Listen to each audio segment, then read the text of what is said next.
নিফটিতে কি short term bottom তৈরি হয়ে গেছে, মানে যা কারেকশন করার সেটা শেষ হয়ে গেছে এবং এবার থেকে কি ক্রমাগত উপরের দিকেই যাবে, নাকি একটুখানি উপরে গিয়ে আবার নিচে আসার প্রবণতা দেখাতে পারে? এবং পার্সোনালি আমার কি পজিশন এই ভিডিওতে আপনাদের সামনে ক্লিয়ার করব, লজিক্যালি এক্সপ্লেনেশন দেব, চার্টে অ্যানালিসিস করব, তার সাথে সাথে কিছু স্টক নিয়ে আলোচনা থাকবে যেগুলো কিন্তু এই নিফটির আপমুভে আমাদেরকে অ্যানালিসিসের জন্য একটু রাখতে হবে, যেগুলো থেকে কিন্তু ভালো রকম মুনাফা হয়তো আগামী দিনগুলোতে স্টক আমাদের করে দিতে পারে।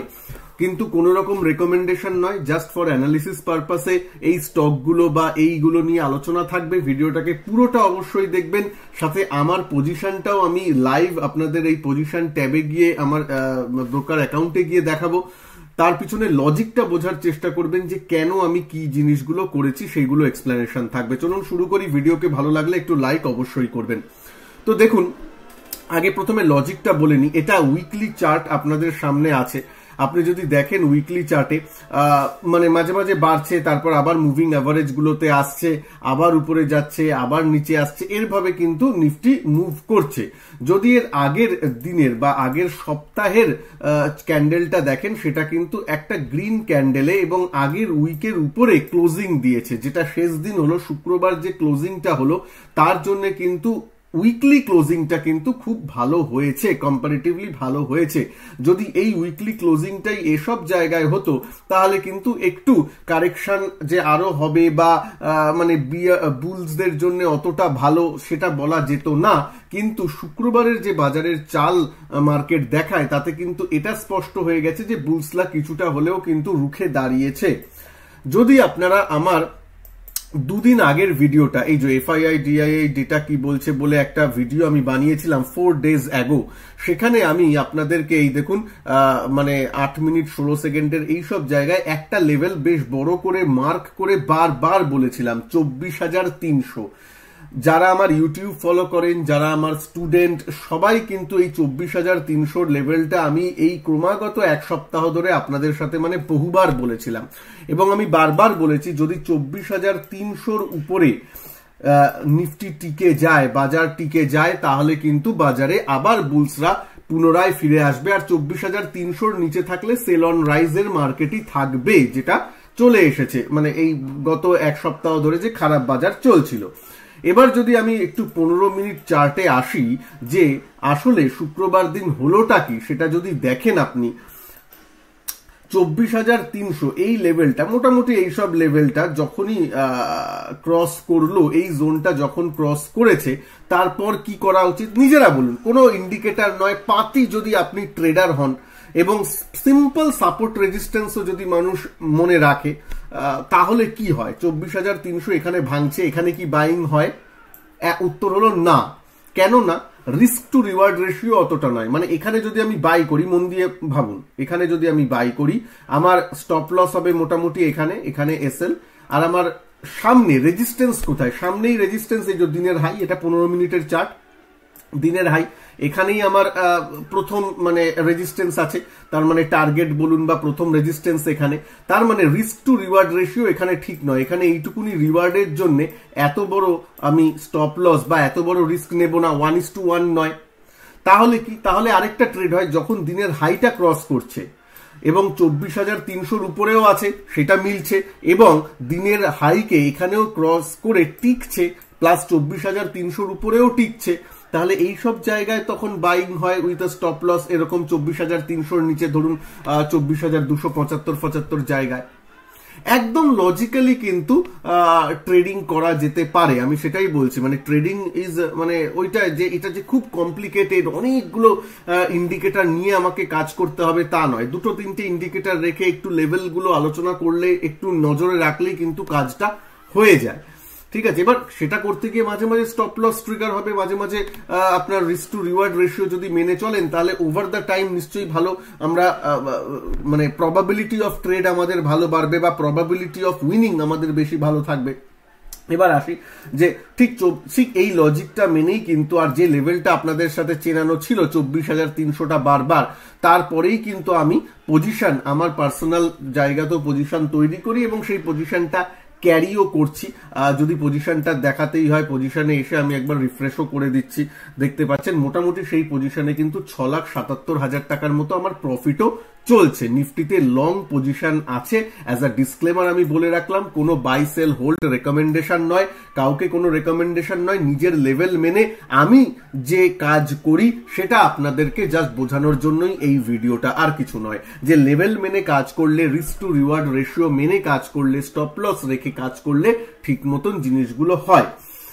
হ্যাঁ, অবশ্যই যারা নতুন ট্রেড করছেন তারা নিশ্চয়ই একটু হেজিং পজিশন করে রাখবেন, সেই জিনিসগুলো তো আছেই। ব্যাপারটা আমার পোর্টফোলিও লেভেলে অলওয়েজ মোটামুটি হেজ থাকে, আজকের দিনেও হেজ আছে, সেইগুলো আলাদা ব্যাপার, সেগুলো এই ভিডিওর আলোচ্য বিষয় নয়। যদি আপনারা চান একটা আমি ভিডিও হেজিং নিয়ে আলাদা করে দেব। এবার হচ্ছে যে এটা তো গেল নিফটির যে আগের উইকলি ক্লোজিং। এবার এই যে উইক শুরু হতে চলেছে মানডে থেকে, তাতে কি হবে এই মানডের যে জিনিসটা, সেটার জন্য যদি আমি ডেইলি চার্টে অ্যানালিসিসটা করি নিফটির, তারপর আমি স্টক লেভেলে আসব। সেখানে যদি আমি দেখি এই যে একটা বক্স টাইপের নিফটি তৈরি করছিল এবং সেখানে যে ক্রমাগত কনসোলিডেট করছিল, তার একটা কিন্তু ব্রেকআউট হয়েছে, যেটা ভালো। কেন ভালো আমি বলছি যে এর সাথে যে বিগত এক সপ্তাহ দেখবেন S&P 500 যেটা ইউএস এর মার্কেট, যেটা যার ফলের জন্যই কিন্তু বাজারে এই পতনটা দেখা দিয়েছিল, সেই ইউএস মার্কেট কিন্তু অনেকটা স্টেবিলাইজ করেছে। মানে ইউএস মার্কেট নিচের থেকে প্রায় অনেকটা 5-6% কিন্তু র্যালি করেছে, এবং যার জন্য কিন্তু ইন্ডিয়ান মার্কেটও স্টেবল আছে। প্লাস আরেকটা ডেটা আপনাদের সাথে শেয়ার করব, সেটা হচ্ছে এফআইআই ডিআইআই এর ডেটা, যেখানে দেখছেন আপনারা প্রত্যেক দিন, এর আগে থেকে প্রত্যেক দিন প্রায় কিন্তু তারা সেলিং মোডে ছিল এফআইআইরা। এই শুক্রবার দিন কিন্তু তারা 766 কোটি টাকা হলেও, মানে অতি অল্প টাকা তাদের তুলনায়, সেটা হলেও কিন্তু তারা নেট বাইং করেছে, আর ডিআইআইরা তো বাইং করেই চলেছে প্রায়।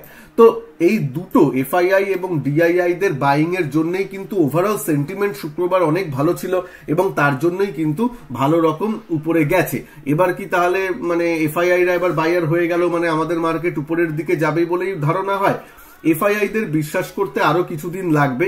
নেক্সট উইকের ডেটাও দেখতে হবে যে তারা ইনফ্লোটা বজায় রাখে, নাকি আবার ওই 1-2 দিনের অল্প একটু বাইং এর পর আবার এই যেমন সেলিং, যেমন একদিন বাই করেছিল আবার সেলিং শুরু করেছে ক্যাশ মার্কেটে, সেরকমই শুরু করে, সেটা নেক্সট উইকে দেখার।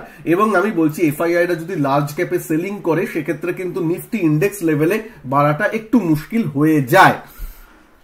কিন্তু টেকনিক্যাল চার্টে যদি আমরা আসি, টেকনিক্যাল চার্টে যদিও আমার পার্সোনাল ধারণা ডিআইআইরা ঠিক সাপোর্টটা দিয়ে দেবে, তাও টেকনিক্যাল চার্টে যদি আমি আসি, একটা ব্রেকআউট তো দিয়েইছে, এবং তারপর এবার নেক্সট যে লেভেল, তাহলে তো উপরের দিকে যদি লেভেল হয় তাহলে 25,000, মানে 24,500-তে বন্ধ হয়েছে, আর 500 পয়েন্ট টেনে দিতে এমন কিছু টাইম লাগে না। নেক্সট যদি অনেকে টার্গেট বলেন যে সঞ্জয় নেক্সট টার্গেট কত, আমি পার্সোনালি টার্গেট ওয়ার্ডটার একটু বিরোধী, এটা তো মার্কেট ডিসাইড করবে, কিন্তু 25,000 পর্যন্ত ব্যাপারটা দেখা যেতে পারে।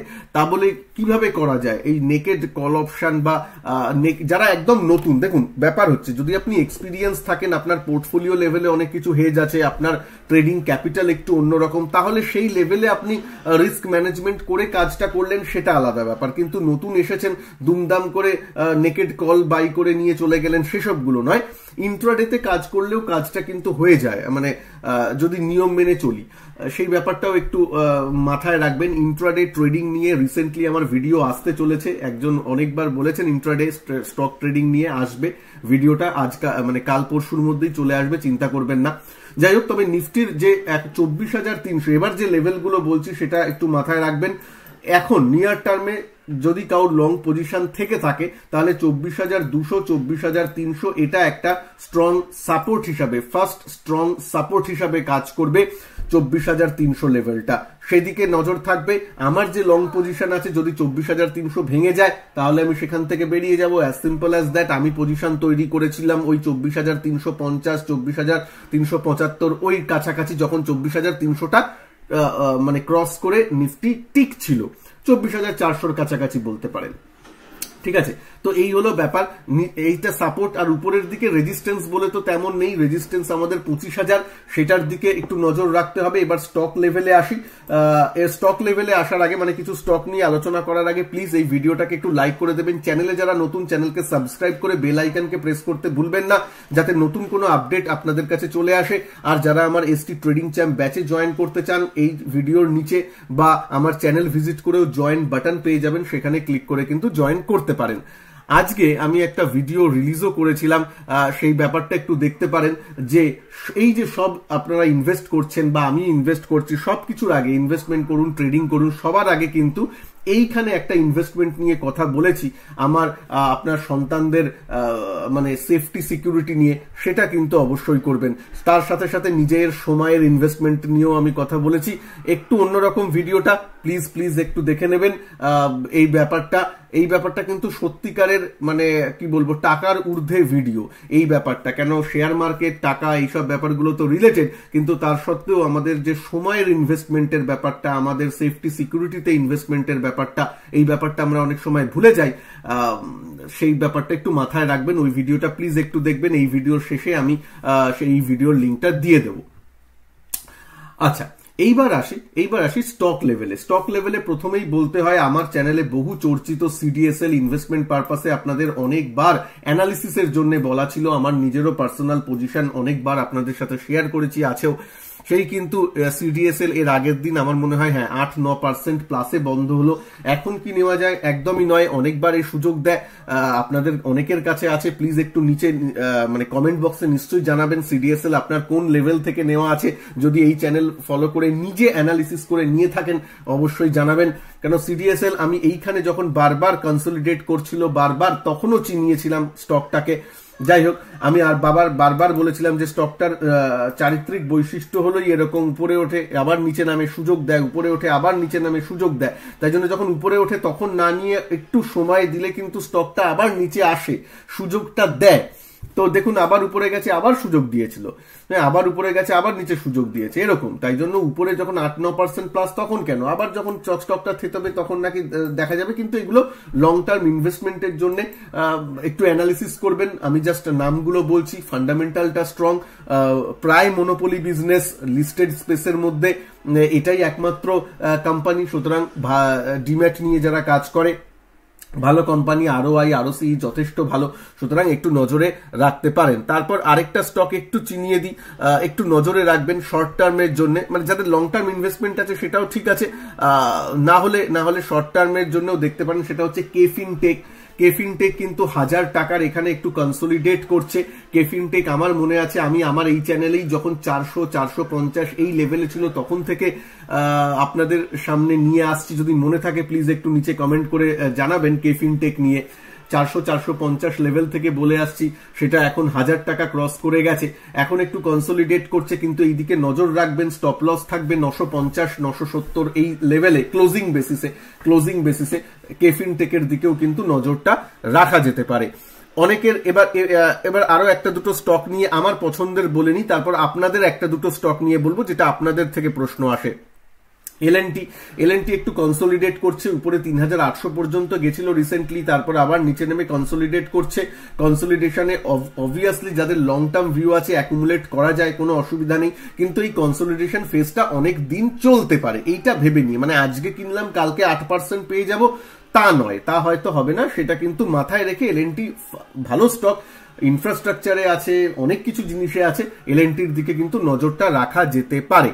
আচ্ছা, হ্যালের রেজাল্ট এসেছে, মানে কি বলবো, ভালো রেজাল্ট হয়েছে এবং এটাই তো স্বাভাবিক। অনেকে বলেন যে ভালো রেজাল্ট এসেছে, হ্যাঁ ভালো রেজাল্ট আসবে এটা বুঝেই তো বাজার ওকে বিগত 3-4 বছরে কয়েক গুণ করে দিয়েছে, প্রায় 8-9 গুণ করে দিয়েছে, এই জন্যই যে রেজাল্ট ভালো হবে। সুতরাং ভালো রেজাল্টটা হওয়াটা যে অস্বাভাবিক ব্যাপার তা নয়, বরং খারাপ রেজাল্ট হলেই আমরা ভয় পেতাম, তাই না?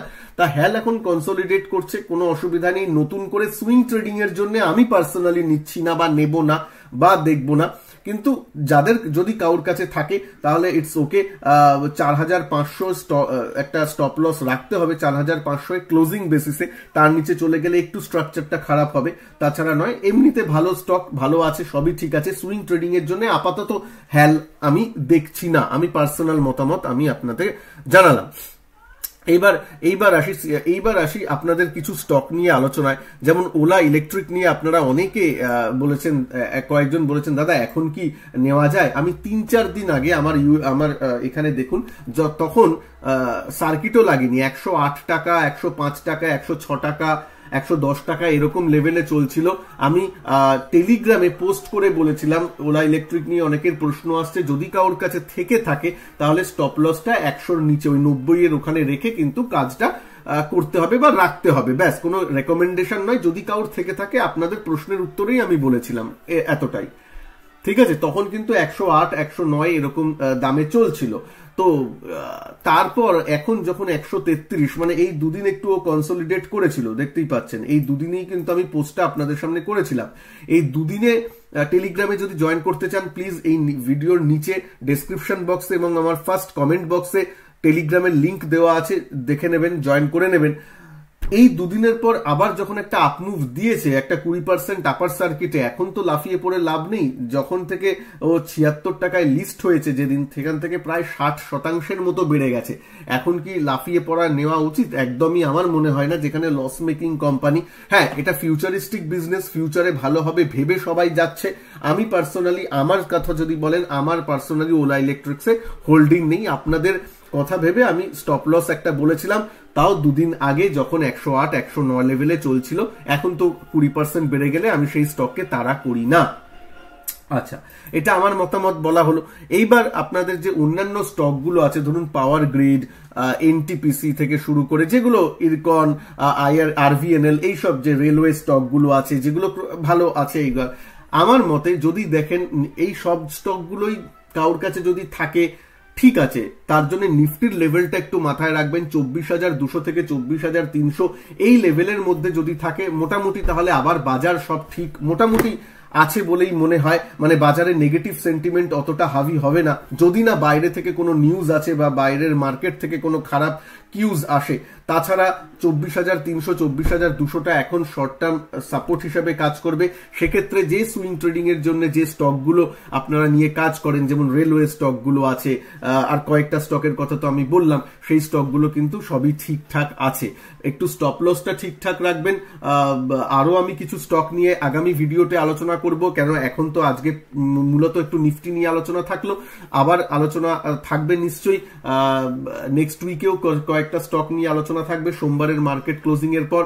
ভালো থাকবেন সবাই। ভিডিওকে প্লিজ একটু লাইক শেয়ার করে দেবেন, চ্যানেলকে সাবস্ক্রাইব করে রাখবেন, আর আপনার স্ক্রিনে যে ভিডিওটা আসছে প্লিজ দেখার আমি নিবেদন রইল, দেখে নেবেন এবং সেই অনুযায়ী আমি কি বলতে চেয়েছি ব্যাপারটা বুঝতে চেষ্টা করবেন। তাহলে আশা করি আমার এই প্রচেষ্টা সার্থক হবে। ভালো থাকবেন, নমস্কার, জয় হিন্দ, বন্দে মাতরম।